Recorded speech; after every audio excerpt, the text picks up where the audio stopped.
एक महज 17 साल की लड़की जो हर रोज़ अपने घर से निकलती एक अस्पताल में पहुंचती जहां वो नर्सिंग की ट्रेनिंग कर रही थी। उसको उम्मीद थी, उसकी फैमिली वालों को यकीन था कि आने वाले वक्त में हमारी बेटी नर्स बनेगी, उसके बाद डॉक्टर बनेगी और ढेर सारा हमारा नाम रोशन करेगी। लेकिन वही बेटी जिस अस्पताल में जिस डॉक्टर के साथ ट्रेनिंग पर थी, जिससे वो सीख रही थी, उसी के साथ उसकी प्रेम कहानी शुरू हो जाती है। वो उसके प्यार में शिद्दत से डूब जाती है।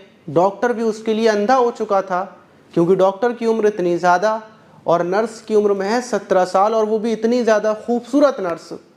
उसके प्यार में वो इस कदर अंधा हो चुका था कि वो नर्स के साथ शादी करना चाहता था, सब कुछ करना चाहता था। लेकिन अचानक से डॉक्टर को पता चलता है कि जो उसका साथ का ही दोस्त डॉक्टर है, वो नर्स, वो लड़की उससे भी उतना ही प्यार करती है जितना वो उससे करती है। अब दो डॉक्टर, एक लड़की, जब दोनों आपस में बहस करते हैं, थोड़ी बहुत लड़ाई झगड़ा होता है, तो फिर उन दोनों डॉक्टर्स को पता चलता है कि वो दो नहीं हैं, बल्कि जो तीसरा डॉक्टर भी यहाँ पर मौजूद है, उसके साथ भी इस नर्स की प्रेम कहानी चल रही है और वो इसके साथ भी संबंध बनाती है। अब वो तीन डॉक्टरों के साथ एक नर्स के अवैध संबंध, प्रेम कहानी, तीन प्रेमी एक अकेली नर्स।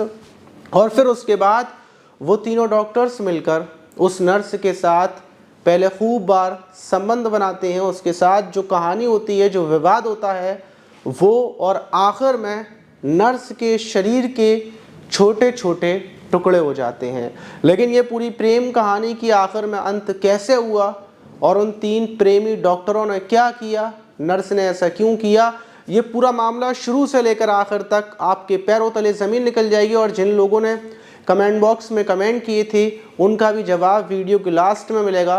तो इसलिए वीडियो को ज़रा सा भी आगे पीछे ना करें, सुकून से आप फ़ोन को साइड में रख सकते हैं, तब भी इस घटना को सुन सकते हैं या फिर देख कर सुन सकते हैं। तो चलते हैं और जानते हैं पूरा मामला। तो दोस्तों, मेरा नाम माज है। उम्मीद है कि आप सब अच्छे होंगे, सुरक्षित होंगे, और ये हमारी दुआ है कि आप यूं ही सुरक्षित रहें, सावधान रहें। और वीडियोस हम आपके लिए इसीलिए लेकर आते हैं कि आप इन वीडियोस को देखकर समझ सकें कि दुनिया में क्या चल रहा है और आने वाली मुसीबत को भांप लें, उससे बच सकें। तो इसीलिए अगर आपने चैनल को नहीं सब्सक्राइब किया है तो नीचे सब्सक्राइब वाला बटन दबाकर हमारे चैनल से ज़रूर जुड़ जाएँ। तो घटना उत्तर प्रदेश के लखनऊ की है और लखनऊ का ही एक इलाका है मलिहाबाद, और उस मलिहाबाद इलाके का थाना पड़ता है रहीमाबाद। वहीं रहीमाबाद थाने में बीते 10 अप्रैल को एक माता पिता आते हैं जो रो रहे थे। वो बोलते हैं कि हमारी बेटी 9 अप्रैल की रात से जब वो अस्पताल से घर की तरफ निकली तो वो घर नहीं आई है, वो तब से गायब है। वो अपनी एप्लीकेशन देते हैं, उसमें बताते हैं कि उनकी बेटी का नाम दिशा है, जिसकी उम्र 17 साल है और उसका फ़ोन भी स्विच ऑफ आ रहा है। ये बात जब पुलिस को मिलती है, पुलिस जांच पड़ताल में लग जाती है, फ़ोन को चेक करती है। शुरू में पुलिस को लगता है कि एक लड़की है, समझदार है, जो रोज़ाना अस्पताल जाती है, नर्सिंग की पढ़ाई वगैरह कर रही है, नर्सिंग का कोर्स कर रही है। पीपल्स अस्पताल में, प्राइवेट अस्पताल है, वहाँ पर वो सीख रही है। कुछ पुलिस वाले वहाँ पर पहुँचते हैं, अस्पताल के अंदर पूछताछ करते हैं, तो अस्पताल से पता चलता है कि हाँ, वो दिशा यहाँ पर थी 9 अप्रैल को। 9 अप्रैल की शाम को वो यहाँ से चली गई थी, अपने घर के लिए रवाना हो गई थी। अब पुलिस इस केस को, इस मामले को हल्के में लेती है, ज़्यादा छानबीन नहीं करती। लेकिन जैसे ही 11 अप्रैल लगती है तो वहीं जो मलिहाबाद का रेलवे ट्रैक है, वहाँ पर एक लड़की के कुछ टुकड़े मिलते हैं। फ़ौरन पुलिस को फ़ोन किया जाता है। गांव के लोग जब टुकड़े देखते हैं तो पुलिस मौके पर पहुँचती है। अब लाश के जो वहाँ पर टुकड़े थे वो देखकर तो पता चल रहा था कि लड़की के हैं। वहीं कपड़ों को देखा जाता है तो पता चलता है कि वाइट ड्रेस लड़की पहनी हुई है, मतलब ये कोई डॉक्टर्स वाले या नर्स वाले कपड़े हैं। फ़ौरन पुलिस का दिमाग घूमता है कि कल ही वहाँ पर रिपोर्ट आई है मलिहाबाद थाने के अंदर। फ़ौरन माता पिता को बुलाया जाता है, शिनाख्त करवाई जाती है फ़ोटोज़ दिखाकर। तो माता पिता रोने लगते हैं और बोलते हैं कि ये हमारी बेटी है। लेकिन अब बड़ा सवाल ये था कि महज 17 साल की लड़की जो नर्सिंग की पढ़ाई करने के लिए, नर्सिंग की ट्रेनिंग के लिए अस्पताल में जाती थी, घर आती थी, उसको दुनिया में किसी से कोई मतलब नहीं था, उसकी हत्या किसी ने क्यों की? अब वो जो पुलिस को पहले ये लगता है कि हो सकता है इसने टेंशन में आकर किसी न किसी वजह से अपनी खुद को ख़त्म कर लिया हो, लेकिन माता पिता का कहना था कि हत्या की गई है। वहीं लाश के जो टुकड़े थे उनको उठाकर पोस्टमार्टम के लिए भेजा जाता है। और दूसरी तरफ जैसे ही पोस्टमार्टम रिपोर्ट आती है तो पता चलता है कि जो ये दिशा है इसकी गले को दबाकर फिर इसको ख़त्म किया गया है और दिशा की हत्या 9 अप्रैल की रात को की गई है। उसके बाद यहाँ पर इसकी जो बॉडी थी उसको फेंका गया है। इस वजह से फेंका गया है कि ये लगे कि ये ख़ुद को ख़त्म करने के लिए दिशा ने रेलवे ट्रैक पर आई थी, लेकिन उसके बाद पोस्टमार्टम में ये क्लियर हो जाता है। अब पुलिस को जब ये पता चल जाता है कि दिशा की हत्या की गई है तो फिर पुलिस अच्छे से जांच पड़ताल शुरू करती है। सबसे पहले कॉल डिटेल्स वगैरह निकाली जाती हैं पता करने के लिए कि आखिरी बार बातचीत किससे हुई, किससे ज़्यादा करीबी कांटेक्ट था। पूरे मामले की जांच पड़ताल में लगी हुई थी। अस्पताल में लोगों से पूछताछ कर रही थी, जितने भी स्टाफ था उससे पूछताछ कर रही थी। उसी बीच पुलिस को एक नाम मिलता है डॉक्टर अमित का, जो उसकी अस्पताल में अभ्यासी डॉक्टर था। फौरन पुलिस डॉक्टर अमित को गिरफ्तार कर लेती है। डॉक्टर अमित को थाने में लाया जाता है। वहाँ पर पूछताछ की जाती है कि आखिर दिशा से तुम 9 अप्रैल को कहाँ पर मिले थे, कहाँ पर बातचीत हुई थी, 9 को तुम्हारी बातचीत थी, तुमने फ़ोन किया था। ये पूछताछ पुलिस अभी कर ही रही थी कि पुलिस थाने के बाहर जो डॉक्टर अमित की माँ थी वो ढेर सारी भीड़ को लेकर वहाँ पर पहुँच जाती हैं, अपनी चूड़ियाँ फोड़ती हैं। थाने के सामने विरोध होने लगता है। माँ का जो अमित की माँ का आरोप था वो ये था कि पुलिस ने पैसे लिए हैं दिशा की हत्या के बाद, दिशा की फैमिली वालों से पैसे लिए हैं अमित को फंसाने के। अमित बेकसूर है, डॉक्टर अमित का कोई कसूर नहीं है। अब जब बाहर इतने सारा फजीता होता है, विवाद होता है, तो पुलिस बाहर पहुंचती है, डॉक्टर अमित की मां को समझाती है। लेकिन जब तक डॉक्टर अमित की मां ने अपने हाथों की नसों को काट लिया था, फौरन पुलिस आनन फानन में डॉक्टर अमित की मां को अस्पताल पहुंचाती है। जो लोग विरोध प्रदर्शन कर रहे थे उनको शांत किया जाता है। अब मामला बड़ा गंभीर हो चुका था, पुलिस डायरेक्टली किसी को नहीं उठा सकती थी, इसलिए पुलिस छानबीन में लगी रहती है। अब दूसरी बार फिर दोबारा से छानबीन की जाती है, कॉल डिटेल्स निकाली जाती है। डॉक्टर अमित अभी हिरासत में ही था। अब ये केस बहुत ज़्यादा पेचीदा हो चुका था, कोई कंफर्म नहीं थी कि आखिर हत्या किसने की, क्योंकि इसमें दूसरा नाम निकल कर आता है। अंकित सिंह से भी 9 अप्रैल को दिशा की बातचीत हुई थी, फ़ोन कॉल पर बहुत बार बातचीत हुआ करती थी। अब पुलिस का शक अंकित सिंह के ऊपर भी जाता है। फिर तीसरी जो डिटेल्स निकलती है वो दिनेश की निकलती है। दिनेश भी वहीं पर अभ्यासी डॉक्टर था, वहीं अस्पताल के अंदर। अब ये 3 डॉक्टर थे, तीनों से ही दिशा की खूब बातचीत हुआ करती थी। 9 अप्रैल को इन तीनों के साथ वो मिली थी, तीनों की एक ही लोकेशन थी। और 9 से 8 अप्रैल को भी एक कमरे के अंदर जो अंकित सिंह का रूम था, वहाँ वो अंकित सिंह के रूम पर एक रात रुकी भी थी। अब पुलिस हैरत सोच में पड़ी हुई थी कि आखिर ये 3 डॉक्टर, अकेली दिशा, आखिर मामला क्या है। तो पुलिस छानबीन करती रहती है और पूरा 1 महीना गुजर जाता है। 10 अप्रैल से 10 मई लग जाती है और 10 मई को पुलिस को जो सबूत मिलता है वो अंकित सिंह के फ़ोन के अंदर मिलता है। अंकित सिंह का जो फ़ोन था उसके अंदर कॉल रिकॉर्ड हुआ करती थी और पुलिस ने फ़ोन जब्त कर लिया था। उसी में से रिकॉर्डिंग निकलती है। तीनों डॉक्टर्स कॉन्फ्रेंस पर बातचीत कर रहे थे। तीनों बोल रहे थे कि दिशा ने हम तीनों को धोखा दिया है और हम लोग 9 अप्रैल को इसको बुलाएंगे, वहीं बुलाकर इसकी हत्या कर देंगे। ये सुनते ही बस इतनी रिकॉर्डिंग थी। उसके बाद पुलिस जब तीनों को प्रूफ देती है और सख्ती से पूछताछ करती है तो फिर जो मेन भूमिका थी अमित की, डॉक्टर अमित की, जिसकी माँ विरोध प्रदर्शन कर रही थी, वही मेन था, वही इसको लीड कर रहा था और उसी ने ही दिशा की हत्या का प्लान बनाया था। जब पुलिस शुरू से पूछताछ करती है तो डॉक्टर अमित बताता है कि अब आज से 6 महीने पहले दिशा हमारे अस्पताल में आई थी नर्सिंग की ट्रेनिंग करने के लिए। उसी बीच मैं उसको समझाता था, सिखाता था। मेरी उससे करीबियाँ होती हैं, वो मेरे साथ प्यार मोहब्बत में पड़ जाती है, मैं उसके प्यार में पड़ जाता हूँ। हम लोग साथ में डेट करते, वो मेरे साथ रूम पर जाती, हम लोगों के बहुत करीबी संबंध हो गए थे। लेकिन एक दिन मुझे पता चलता है कि जो डॉक्टर अंकित सिंह हैं वो उनके भी करीब जा रही है। जब मैं उससे मना करता हूँ, डॉक्टर अंकित को बोलता हूँ कि ये मेरी प्रेमिका है, तुम इससे दूरी बनाकर रखो, तो डॉक्टर अंकित बताते हैं कि ये तो मेरी भी प्रेमिका है, ये मेरे साथ भी मेरे रूम पर रुकती है। और जब दोनों के बीच बहस होती है तो फिर डॉक्टर दिनेश आते हैं। डॉक्टर दिनेश बोलते हैं कि आखिर तुम लोगों के बीच किस बात को लेकर लड़ाई हो रही है। वो बताते हैं कि दिशा को लेकर, दिशा ने हम दोनों को धोखा दिया, वो हमारी प्रेमिका थी लेकिन हम दोनों को ही वो पागल बना रही थी। तो दिनेश, जो डॉक्टर दिनेश थे, वो रोने लगते हैं। वो बोलते हैं कि वो तो मुझे भी पागल बना रही है, वो तो मेरी भी प्रेमिका है। और फिर तीनों मिलकर तीनों बोलते हैं कि उसने हम तीनों को पागल बनाया है, अब हम तीनों उसको पागल बनाएंगे। और जो अंकित सिंह था वो बताता है कि 8 अप्रैल को मैंने दिशा को अपने रूम पर बुलाया था और उसके बाद अमित को और दिनेश को भी बुला लिया, और फिर हम तीनों ने ही रूम पर दिशा के साथ एक साथ संबंध बनाया। उससे बोला कि अगर तुम तीनों के साथ संबंध बनाती हो तो अब तीनों के साथ एक साथ संबंध बनाओ। वहाँ से दिशा गुस्से में चली गई थी और उसके बाद हमने प्लानिंग की थी। दिशा ने ये बोला था कि वो पुलिस केस कर देगी, पुलिस में जाकर कंप्लेन करेगी, ये सब करेगी। और फिर हम तीनों के दिल टूटे हुए भी थे क्योंकि हमारी 30 साल की उम्र हो चुकी थी, किसी की 30 साल, किसी की 27 साल। शादी हम तीनों में से किसी की नहीं हुई थी क्योंकि डॉक्टरी में जो डॉक्टर की लाइन है वहाँ पर उम्र ज़्यादा हो जाती है। और हमें दिशा से प्यार हो गया था। दिशा बहुत ज़्यादा सुंदर थी, खूबसूरत थी, और इसीलिए हम लोगों ने फैसला किया कि हम 9 अप्रैल को दिशा को बुलाएंगे। और प्लानिंग के तहत हमने दिशा को बागों में बुलाया और वहाँ पर उसकी गला दबाकर हत्या की। प्लानिंग के तहत रेलवे ट्रैक पर उसकी बॉडी को इसलिए डाला था कि ये एक्सीडेंटली डेथ लगे, मतलब ये लगे कि गलती से या फिर तो दिशा की मौत हुई है या फिर दिशा ने खुद को जानबूझकर ख़त्म किया है। ये हमारी प्लानिंग थी। पुलिस तीनों को उठाकर जेल भेज देती है। जब दिशा की फैमिली को ये बात पता चलती है और सबको ये बात पता चलती है तो हर कोई हैरत में था।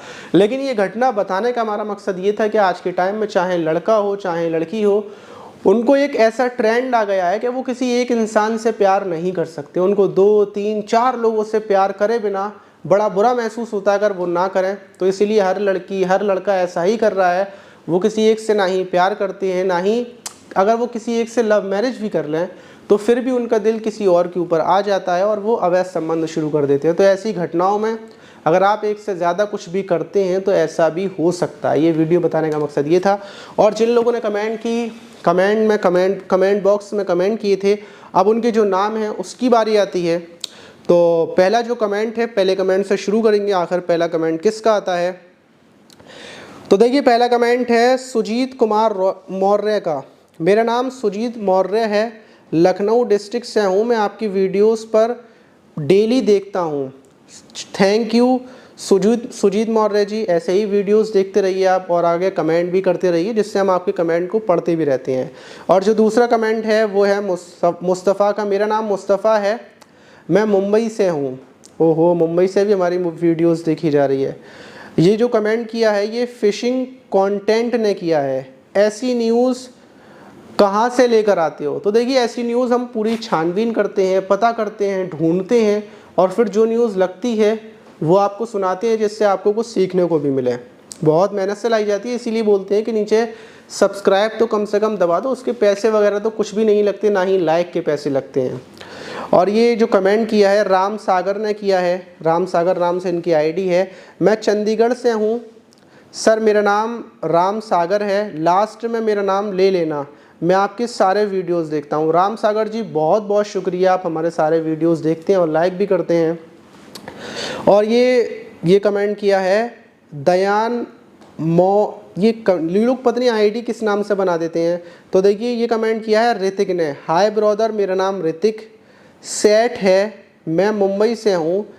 ऋतिक सेठ है, मैं मुंबई से हूँ। मैं आपके सारे वीडियोस देखता हूँ और आपके जितने भी यूट्यूब चैनल हैं उनको मैंने सब्सक्राइब कर रखा है, जुड़ा हुआ हूँ। प्लीज़ नेक्स्ट वीडियो में मेरा नाम ज़रूर लेना। तो ऋतिक सेठ जी आपका बहुत बहुत शुक्रिया कि आप हमारे वीडियोस देखते हैं और बराबर हमारे सारे चैनल को भी सब्सक्राइब कर रखा है। उन पर भी जल्दी वीडियोस लाया करेंगे। और ये है रामपाल शर्मा जी, मैं आपकी कहानी सुनता हूँ, आज पहली बार कमेंट किया है। तो बहुत बहुत शुक्रिया रामपाल शर्मा जी, आप कमेंट कीजिए, हम आपके कमेंट पढ़ते हैं। और जो भी अगर आप कोई कमेंट ऐसा करते हैं जिसका हमें जवाब देना है तो हम आपका वीडियोस में जवाब भी देंगे, कमेंट पढ़ेंगे भी। और ये कमेंट किया है डॉक्टर AK अग्निहोत्री, प्रयागराज उत्तर प्रदेश से हैं। डॉक्टर AK जी आपका बहुत बहुत शुक्रिया। हम भी ये हैं विवेर कमेंट कर रहे हैं, हम भी आपका वीडियो देखते हैं। God bless you, we are from Assam. ओहो, आसाम में भी देखे जाते हैं, तो किसी दिन हम आसाम भी आएंगे घूमने के लिए। नीरू सिंह बोल रही हैं कि जब आप सबका नाम लेते हैं, मेरा भी नाम लिया कीजिए, मैं भी आपकी सब्सक्राइबर हूँ बहुत दिन से। तो नीरू सिंह जी, आपका बहुत बहुत शुक्रिया कि आप हमारे सब्सक्राइबर हैं, और जिन लोगों ने सब्सक्राइब नहीं किया है वो लोग सब्सक्राइब भी कर लें। भाई आपसे एक गुजारिश है, ये जो रोशनी वाली आईडी है इरफान भाई की बोल रहे हैं, भाई आपसे गुजारिश है कि आप अपना चैनल बंद ना करें, क्योंकि ज़्यादातर सच्ची वीडियोस देखता हूँ सिर्फ आपकी। देखिए बिल्कुल हम अपनी वीडियोस बनाते हैं, लेकिन आप लोग सब्सक्राइब नहीं करते, लाइक नहीं करते, तो फिर मन नहीं होता कि वीडियोस बनाओ, क्या फ़ायदा, आपको पसंद ही नहीं आ रही हैं। और ये हैं कुसुम बेमन, मेरा नाम कुसुम है, मैं यूएसए से हूँ। मैं तुम्हारी वीडियोस देखती हूँ, सोचती हूँ क्या ज़माना आ गया है, कोई रिश्ता कोई मर्यादा नहीं होती, कुछ भी करते हैं, कलयुग आ गया है, महापापी लोग हो गए हैं। बिल्कुल आपने सही कहा, कलयुग आ गया है, इसीलिए वीडियोस हम लेकर आते हैं कि आप सुरक्षित रह सकें और सावधान रह सकें, और आपको यूएसए में होते हुए इंडिया की भी बराबर जानकारी मिलती रहती है कि आखिर हमारे इंडिया में क्या चल रहा है। और ये कमेंट किया है नर बहादुर ने, गुड जॉब भाई, गुरुग्राम हरियाणा से हूँ, मेरा नाम नर बहादुर है। जी बिल्कुल नर बहादुर जी, आपका बहुत बहुत शुक्रिया। और मुरली दिवाकर ने कमेंट किया है, भाई जब से आपका चैनल आ गया है तब से ही वीडियो देख रहा हूँ, आपकी आवाज़ और आपका बोलने का लहजा बहुत सही है, आपके वीडियोस का कोई जवाब नहीं, भैया कलयुग है, कुछ भी हो सकता है। बहुत बहुत शुक्रिया जी। अहमद फैज़ी बोल रहे हैं, याद कीजिएगा मतलब कि नाम लीजिएगा, खाना कहना था, शुक्रिया फ्रॉम हरजीबाग झारखंड। अच्छा अहमद फैज़ी जी, बहुत बहुत शुक्रिया। और हजरा पठान बोल रही है, माज आपने मेरा नाम लिया, मैं दुबई में रहती हूँ, आपका पहले वाला चैनल भी मैंने सब्सक्राइब कर रखा था, बहुत ढूंढ रही थी, फिर आपका ये नया वाला चैनल मिल गया, आपका हर वीडियो देखती हूँ, मुझे बहुत अच्छा लगता है, बच्चों को भी सुनाती हूँ, जज़ाकल्लाह, अल्लाह सुनकर अल्लाह आपको कामयाबी दे। और वीडियोस देखने के बाद पता चलता है कि इंडिया में क्या चल रहा है, इंडिया की क्या खबर है। अच्छा बहुत बहुत शुक्रिया। अरबाज खान कह रहे हैं, अस्सलाम वालेकुम माज भाई, आप हमारा नाम नहीं लेते हो इसलिए हम आपसे नाराज़ हैं, फ्रॉम फिरोज़ाबाद, हम भी आपके वीडियोस बराबर देखते हैं। तो शुक्रिया अरबाज भाई, आप हमारे वीडियोस देखते हैं, आगे भी कमेंट करते रहिए, आप काफ़ी टाइम पहले से कमेंट करते हैं और हम हमेशा आपके कमेंट को देखते हैं, ध्यान से पढ़ते भी हैं। मेरा नाम शंभू कुमार है, मैं गोरखपुर से हूँ, आपका हर वीडियोस देखता हूँ, पुराना सब्सक्राइबर हैं, आप हमारा नाम भी ले लो। जी बहुत बहुत शुक्रिया शंभू कुमार जी, और ऐसे ही बराबर आप वीडियोस देखते रहें और सतर्क रहें। मेरा नाम चंद्रकार मिश्रा है, आपने अच्छी जानकारी दी। अच्छा जी। और ये कमेंट कर रहे हैं जगसठ प्रसाद, मैं आपका बहुत पुराना सब्सक्राइबर हूँ, कमेंट पहली बार किया है, अगर आप मेरा कमेंट नाम लेंगे तो दोबारा फिर कमेंट करूँगा। तो बहुत बहुत शुक्रिया जगसत प्रसाद जी, आपकी आईडी का नाम थोड़ा सा गलत है। और ये आलम साबिर, आलम साबिर बोल रहे हैं, मैं आपका बहुत पुराना सब्सक्राइबर हूँ, मैं नेपाल से आपके वीडियोस दुबई में देख रहा हूँ, आपका वीडियोस से बहुत कुछ सीखने को मिलता है, हो सके तो अगली वीडियो में मेरा नाम ज़रूर लीजिएगा। तो आलम साबिर जी बहुत बहुत शुक्रिया आपका, आप ऐसे ही वीडियोस देखते रहिए। दानिश, ये कौन है, दानिश हाशमी, माज भाई मैं दानिश अंसारी आज़मगढ़ से मुबारकपुर का हूँ, अभी आपकी सऊदी से वीडियो देख रहा हूँ और आपकी सारी वीडियोस देखता हूँ, बहुत अच्छा लगता है माज भाई, अल्लाह हाफिज़। तो दानिश भाई आप अपना ख्याल रखें, क्योंकि आप सऊदी में हैं, सऊदी में आप क्या जॉब करते हैं, मतलब क्या करते हैं, इंडिया से सऊदी गए हैं, वो भी बताइए कमेंट बॉक्स में भाई। और ये कह रहे हैं सादिक अहमद बोल रहे हैं, भाई आपके वीडियोस बहुत अच्छी लगती हैं, मैं आपकी सब वीडियो देखता हूँ। तो बहुत बहुत शुक्रिया सादिक भाई। तो ये फ़िलहाल मैं उन लोगों के कमेंट थे जिन लोगों ने नाम की बोला था, कमेंट्स किए थे। अगर आप भी चाहते हैं अगली वीडियो में मैं आपका नाम लूँ, या फिर आपका कोई सवाल हो, आप कोई बातचीत मुझसे करना चाहते हो, तो कमेंट बॉक्स में एक कमेंट ज़रूर कीजिएगा, मैं उस कमेंट को पढ़ूँगा भी और फिर अगली वीडियो में उसका जवाब भी दूँगा। इसीलिए ये वीडियोज़ लाने का मकसद हमारा यही होता है कि आप सुरक्षित रह सकें, सावधान रह सकें और अपना ख्याल रख सकें। मिलते हैं किसी और वीडियो में, ख़ासकर किसी पर विश्वास ना करें और गलत रास्तों से बिल्कुल दूर रहें।